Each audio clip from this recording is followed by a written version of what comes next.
And welcome to the Kale Houser Leadership Secrets podcast. Today is my special guest, Brionne Hopkins.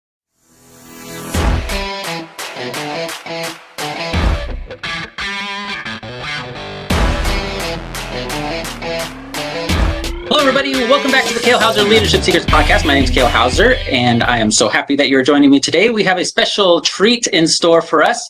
I've got a good friend, Brionne Hopkins, who is a business consultant and owner of the Thrive Advisor Group, which does business development and consulting and coaching. Brionne, thank you so much for joining me today. I really appreciate your time. Yeah, thank you for having me. Yes, fantastic. So I've been looking forward to this for a while because one, I just love hearing about other people that are in the business development and business consulting space. It's similar to what I do, but I think you have a little bit more rounded approach to it. So give us a little snapshot and explanation of what you specifically and or your company, the Thrive Advisor Group, do. Yeah, so what we do, we help a lot of businesses anywhere from mom and pop shops to Fortune 500 companies in different areas. Our specific proficiencies deal in marketing, sales, growth planning, operational improvements. We're just now transitioning. We just got the opportunity to become a Grant Cardone licensee. Nice. So congratulations. Yeah, that was a big step for our business. It's not the most inexpensive option out there for sure, but the content is phenomenal. Right. Even me being in business I've been running businesses for over 15 years, and there's a lot of content that I'm learning through his program. So it's just going to give us that much more strength going forward. We're also going to focus on events, which we have one coming up mid-July. Haven't finalized the date, but if you guys just stay in tune on our social media, we're on Facebook, Instagram, LinkedIn, our website, thriveadvisorgroup.com. We'll start posting updates as things start moving forward a little bit. We also offer, one of the big things I want to offer to your audience out there is we do group coaching, which is once a week, or we can do one-on-one coaching, which can be specified to however much need you have. You know, if it's 2 or 3 times a week, we'll do it. If it's once a week, we'll do that too. Some businesses just like that one-on-one interaction. So we do offer that as well. But the great thing with it is we're able to help you no matter where you are. We're not constrained by travel or anything along those lines. We just hop on a Zoom call, run through anything that you're having problems with, issues with, and come up with solutions. A lot of our clients actually just need it for accountability.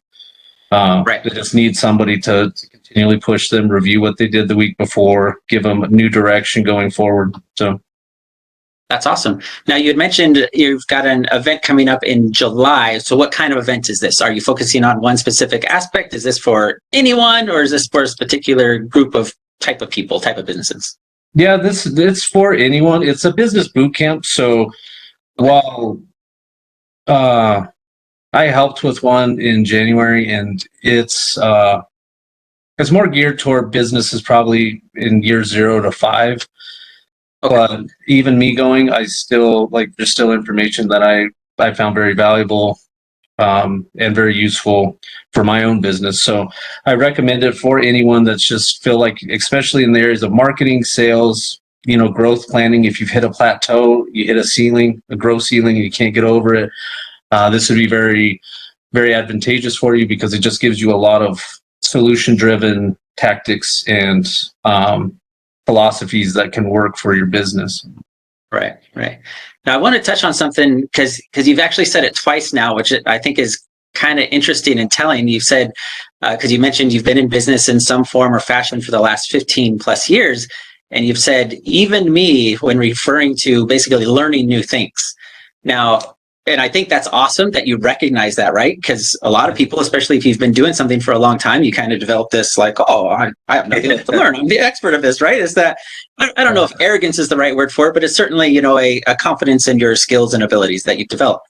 But you've purposely kind of made it, and I don't know if you're doing it consciously or unconsciously or subconsciously, of saying that, even somebody like me who's been doing this for a long time, I know a lot of things, I've gained a lot of skills, I've met a lot of people, I have something to learn with that. Can you talk a little bit more about that attitude, and then how have you seen that in the people and the businesses that you've come across with, that you've helped consult and coach and things like that? Can you talk a little bit about that?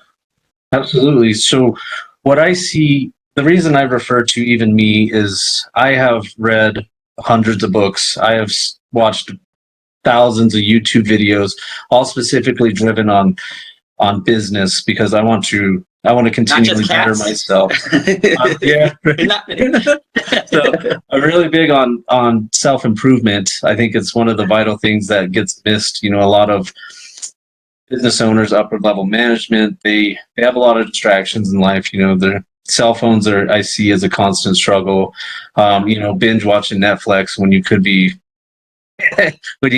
working on your craft and bettering your skill set and learning new tools. So I say even me because I consider myself a professional salesperson. I've been very successful in many management capacities as far as running teams of salespeople. I have a very vast, in-depth knowledge of the sales process, the intricate parts of the sales system. So when I say even me, it's just I consider myself an expert when it comes to sales. I'm very good Right. with marketing, but I'm humble enough to know that I can always learn. What I see, and you kind of hit the nail on the head with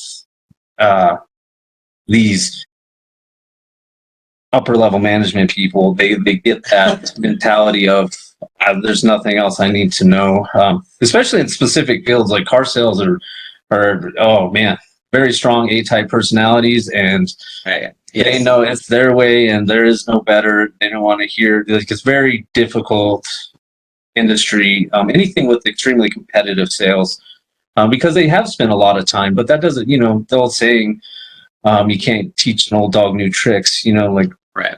I don't buy into that philosophy, but I've met a lot of staff that do, and they feel like, they make really good money, they're on top of the world, they don't need to change anything, but they don't have the big vision thinking. Right. They're very secluded, they're very happy in their little bubble, and good for them if they're happy. But my demeanor is to keep pressing forward. So it can be challenging with certain individuals just because they have that mindset of I don't need to learn anymore. Right. It's interesting that you brought up the car sales industry, because I did a small stint before I went into the Air Force with a Ford dealership, selling cars, and it was, I won't say exactly how you're describing, but it was very similar in that, you had your guys that were they've been for a while, they're their top achievers, and they'd arrived, right? There was nothing else they could learn. There's nothing else you could teach them.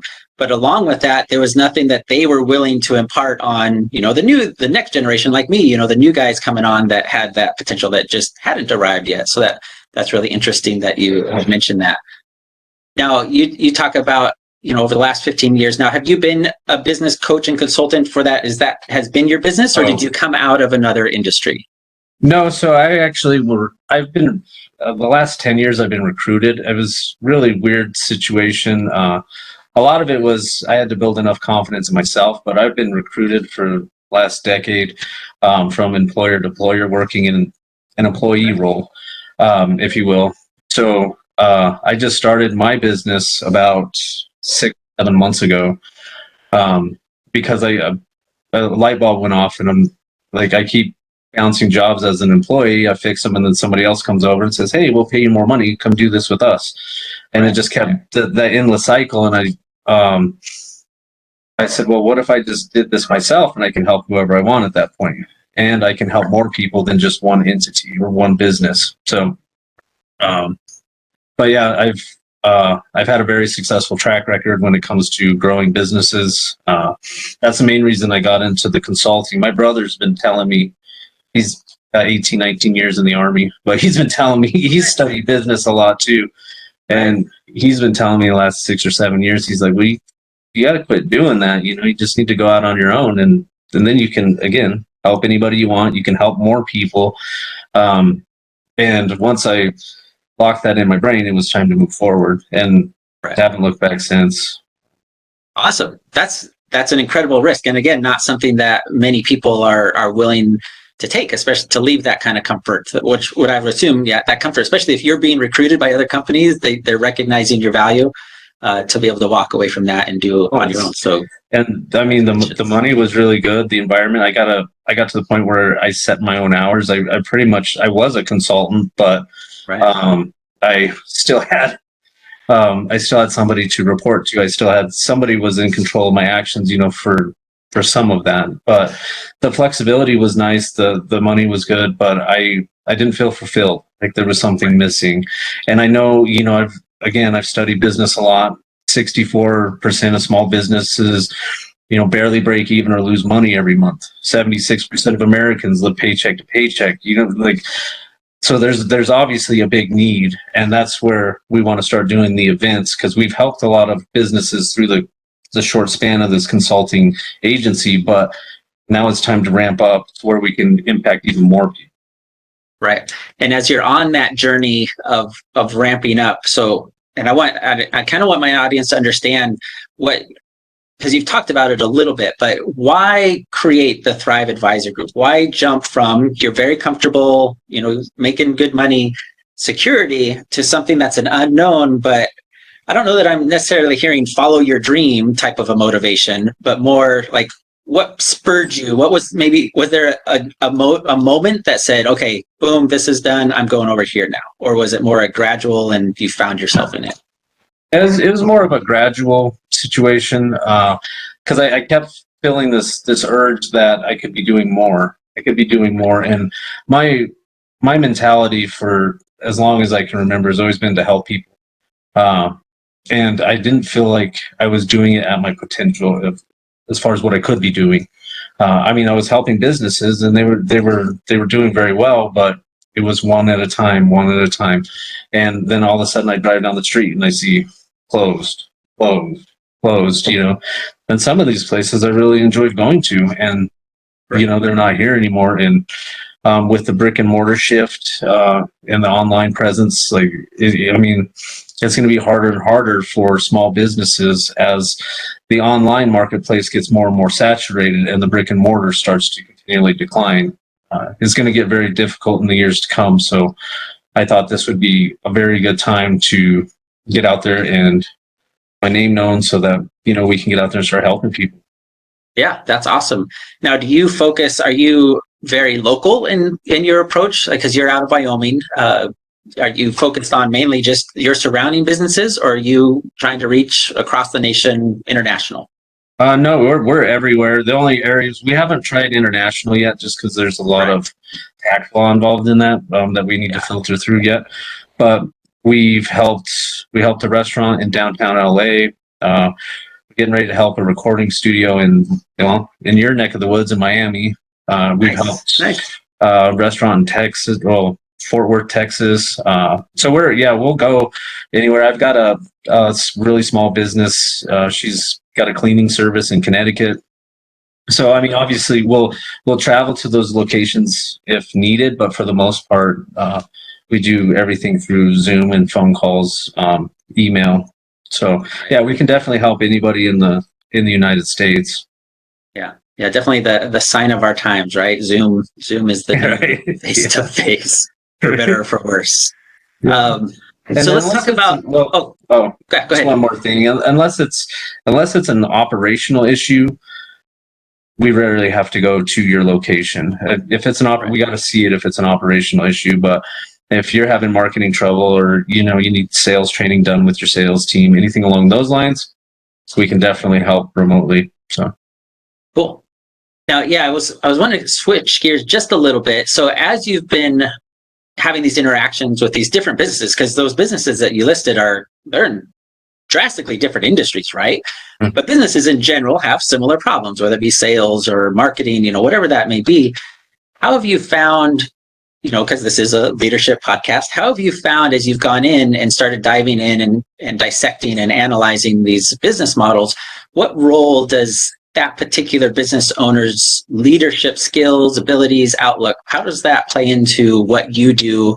Is that something you focus on, or you're like, nope, we only focus on this is how you do phone sales, or this is how you advertise, right? What level does leadership come into that? It's vital. It's probably the area we don't market, but it's always a focus in every business we've helped. the management side or ownership side, there's always areas of improvement. Right. And it's usually, if you're on the inside of the business, it's hard to see. But when you stand from the outside and look in, it's pretty obvious, where the improvements need to be made. But every business, there's always a marketing, sales, or financial issue in every business we've dealt with. But on top of that, with every business we've helped, there's always been leadership areas of improvement. And actually the biggest one is attitude. That's plain to, like, attitude is everything in your business. Attitude about the business, about people. Like, explain more about attitude. Yeah, well, I always tell all my clients that no matter what business you're in, I don't care what it is, it needs to be service based. Service first. So right, to have that service first attitude, you have to have an attitude of wanting to help and wanting to benefit another. And that translates, like, especially with a sales team specifically, because they get very commission focused, and even the management team is really bad at that. They want to hit those numbers, but they forget, while they have a positive attitude, it's very important that, one, your complete environment, your culture has a positive attitude. But with that, like, you have to reflect that to your customer. Like, it can't just be, I'm positive today. Like, you have to push that onto your customers so that they feel positive and the experience goes very well. Because if you want to sell a lot of anything, or you want to get your marketing message out there, like, you have to touch people. And the only way to do that is you have to have that willingness to want to do it. And it's not for this. It's because you want to help. Service first, always service first.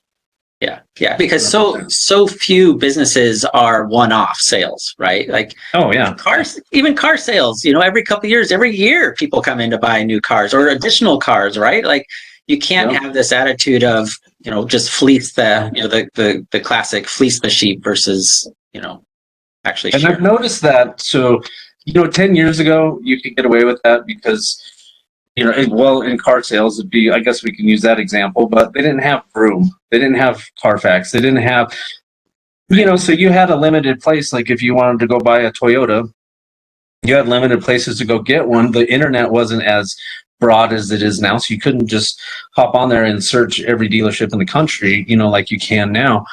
So with that service first mentality is what's going to be your differentiator, because you probably won't beat Vroom or Carvana or Carfax in price. You just won't. Correct. So how do you win? Well, you win with the experience, and people are more so now than ever are paying for the experience. Like, they will pay more money for an experience.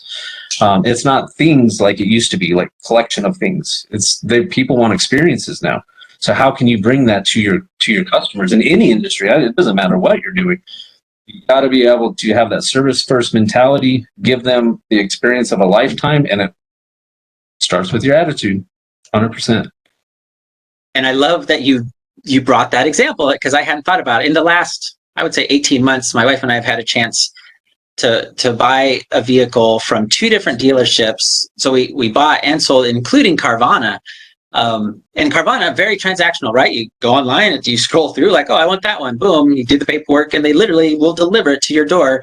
And you have, outside of the kind of, here's the quick inspection, sign these couple pieces of paper, super transactional, but very easy, right? A lot of people love that type of thing if they don't have to stand around and talk. So they get out of that. But then we had our last car that we purchased, the dealership was, talk about service based, right? And even the dealership themselves, like, they do monthly events, like, hey, you're now part of our club, and you can come to these, they do random, they bring in some, like, knockoff Aerosmith band, and they put it on and they do fundraising stuff. But it's just kind of fun. It's you become part of their culture. I'm like, since when do I go to this car dealership events, right? But it's fun. You just show up and you kind of have that commonality with all their other customers that show up and stuff. So I can see the benefit of that on both sides, right? And it's really about how do you marry them and how do you reach the most people, specifically for the car sales type of thing. Yeah. Fascinating. And it's good with any industry. You think of the last time you had a great experience at a restaurant. I guarantee you the service was phenomenal, Right. Um, And what's scary is that it's much more difficult to think of that awesome experience as it is the bad experience, right? Because that destroys yeah, I read reputation. a study. So on average, if somebody has a really good experience, they'll tell 3 people. And if they have a really bad experience, they'll tell on average 16. Yeah. So Plus you Google, got to plus push through all Facebook, that. plus yeah. Yeah. All of that. I don't know that You gotta, helps a thing anymore, but yeah. you got to, I always tell people, I think there's a book on it, but you got to give, 6-star customer service. Like if 5-star is not enough anymore. So you have to do that extra, especially if you want repeat business, which every business survives on repeat business. I mean, they got like the ab thing. Remember the ab thing, the chalk your belly? And it zap you. Oh, yes. That's a one-off product. Like they never sold anything else. But other than unless you're doing that, like you need your customers to come back. Right. Yeah. And especially if you want to grow, right? If that's at all in your wheelhouse to Another thing with the car sales too, back in the day, like, it was always very aggressive. And that's why people are liking, I think, I don't have any data to back this up, but I think the reason people are so open to the online is they've had bad experiences with car sales where they've been really pushy and really aggressive and really forceful, and getting you to sign and pressure, all that pressure selling. So dealerships, have to adjust to that because you can't do that anymore because they'll just go online and buy their car and then you've lost them forever. Yeah. I'll say the equivalent of that. When I was working at that Ford dealership, we had a Dodge dealership, not to call out Dodge or Ford or anybody, but that was across from us, right? Because most dealerships are in big auto mall type things. And we'd have so many customers that would come over, like, I just came from the Dodge dealership, and what a bunch of jerks, right? They were just hardcore pressure, and that wasn't their model. But you're absolutely right that I think that business model or type way of selling has, I don't know if it's died per se, but it's definitely on the way out for matching the current market, situation and what people want. I agree 100%. It's an old tactic that doesn't work anymore. Yeah. Now I think we probably picked on the auto industry quite a bit today. So I do want to ask, because I ask all my guests and I talk a lot about in my podcast about the differences between managers, and in my world, like in the Air Force world, it's commanders, right? Versus leaders. And ideally you want them to be one and the same, but in the business world, how have you seen, and if you have an opinion of this, or maybe they're not, how have you seen a difference between what you would classify a manager versus someone you would classify as a leader, whether in your own personal experience or in companies that you've been helping? Yeah, I think there is a distinct difference. So, a manager is somebody who barks orders, who usually, in my experience, dominates with, the iron fist. It's my way or the highway. Right. Where I've seen leaders, some of the best leaders, and this is something that I teach business owners too, is if you explain the why to somebody, they are a ton more compliant and understanding and cooperative and like motivated because they understand why they're doing what they're doing. A lot of managers will say, go do that. I need you to do that, but they don't say why. So then the person goes and does it, but they don't do it with any enthusiasm. They don't do it with any motivation. Whereas if you said, hey, I need you to go clean those 4 tables so that we can get more people in, because the more people we get in, the more money we make, the more we can give raises to people, the more we can promote. Like, that's why we're doing this. This is why it's so important that while you feel your job isn't that important, you carry one of the most heavy burden roles because you have to keep these tables clean constantly so that we can seat more people and we can get them out quicker. And the quicker we can do this, the more revenue we make, and then the more that we get to share amongst everybody. And then they're like, oh, there's a reason I'm doing that. It makes sense now. But when you don't explain $12, when you don't explain the why, and I'll go back to attitude again because it's a big one. Managers are there for a paycheck and they want things done a very certain way, and they want money. Like, they're there for a paycheck. A leader is there because they see the vision, they have passion in what they're doing, they have passion for people, they're service first focused. And that's the big distinctions I have seen is just the the caring part. Like there's not a manager Right. just doesn't have that emotional attachment to his team or her team. It's just very straightforward. And the leadership side of it, like I will show you that I will be in the trenches with you. I will get down in the muck with you. I've watched business owners go in and clean toilets. Just because, the one particular case was a restaurant. It's super busy, and I'm sitting there meeting with them, and one of the staff comes in and said, "Hey, a customer complained about the bathroom." And they're like, "Okay, well, can Bill go do it? Can Jimmy go do it?" "No, they're tied up doing this." And he's like, "I'll be right back." He left for 15 minutes, and he went and cleaned the bathroom. Like that's a leader, right? Yeah, mentality. Someone else to do it, but he decided it's the best for my employees. It's the best for me if we just do it now. So he went and did it. Yeah, or ignored it, right? And said, "Oh, that customer, like whatever, they're not going to come back," or no big deal. We'll get it when we can. I hear that a lot. We'll get it when we can. Right. Like everybody, that's another thing with leaders is I've seen they hold time management very high, and they never say, "I don't have time to do this." Now, that's probably the biggest lie you can tell yourself. I don't have time. You always have time. You're just not using your time wisely. Like people say, "Oh, I don't have time to go to the gym." Well, yeah, you do. Yeah. Don't binge watch Netflix for 4 hours. You got plenty of time to go to the gym. Yeah. But great leaders are very good at time management. Cool. So I like that. You touched on really two key points that honestly my previous guest hadn't touched on, is that a manager is almost just like any other, employee, like any other person that you pay that for a specific job, right? They're really only concerned about their money and maybe their position, but not as much as, growing the business or expanding in that kind of form, which is really another thing too. Hit on two more things real quick. Yeah. Leaders say we, managers say I. Like managers are always managers are notorious for this, but they're the first one to take accountability when it's something good, and they're the first one to deflect it when it's something bad. A manager, a leader will say, "That was my fault." Right. That was my, even if they didn't do it directly, they will say, "That was my fault. I'll fix it. That was my fault. I didn't train them. That was on that specific thing. That was my fault. I probably should have showed them more." Like they take accountability and they say it. They take accountability. The managers will not. They'll deflect that every time. But if something good happens, they'll say, "I did that." A leader will say, "Look how great we did." Yeah. Which speaks to just a basic understanding of kind of the human mentality, right? We want to feel included in the good and not blamed for the bad. Right. Yeah. That's awesome.